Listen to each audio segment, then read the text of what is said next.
ঢোলের গ্রাম শুনতে অবাক লাগলেও শত বছর ধরে এই গ্রামের প্রায় ৩৫টি পরিবার ধরে রেখেছেন বাপদাদার ঐতিহ্য। আমাদের এই গ্রামটা হচ্ছে দাসপাড়া ঢোল গ্রাম বলে আর কি।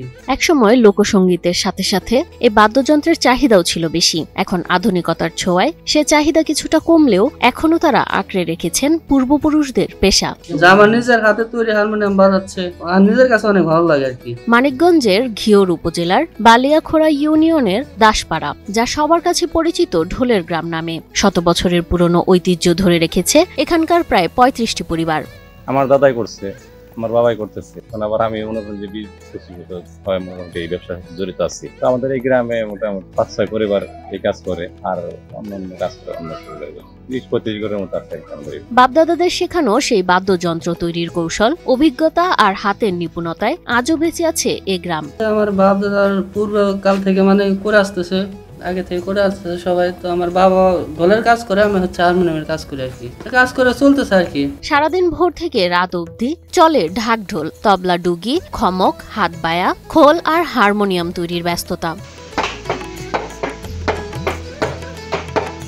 কেউ কাঠ কেটে দিচ্ছেন আকার, কেউ বাঁধছেন মহিষ গরুর চামড়া, আবার কেউ সাজাচ্ছেন বাদ্যযন্ত্রের সুর। দেখে মনে হয় যেন এক মহোৎসব চলছে ঢোলের গ্রামে।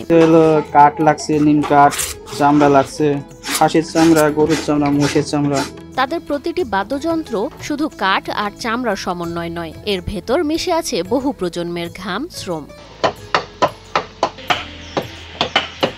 ক্রাঞ্চি রোলের ভিতর চকলেট ক্রিমের filling, all time cream roll, মুখে দিতেই স্পেশাল ইনসাইড। ৭ থেকে ১৫ দিনে একটি ঢাক তৈরি করতে খরচ হয় প্রায় ৮ থেকে ১০,০০০ টাকা, বিক্রি হয় ১২ থেকে ১৫,০০০-এ। তবলা, ডুগি আর হারমোনিয়ামও বিক্রি হয় ভালো দামে, তবে কাজের চাপ বাড়ে দুর্গাপূজার মতো উৎসবে।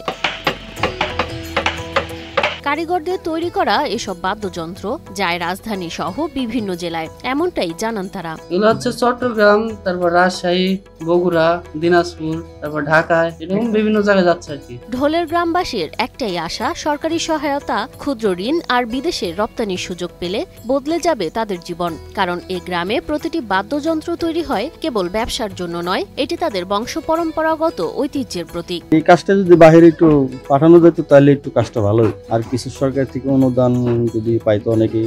এগুলো যে কাজের কোনো মান আছে, তো অনেকেই করতে পারতেছে না, টাকা পয়সা নেই, পুঁজি নেই। এইটা যদি পুঁজিটা একটু পাওয়া যেত তাহলে কাজটা করা যেত।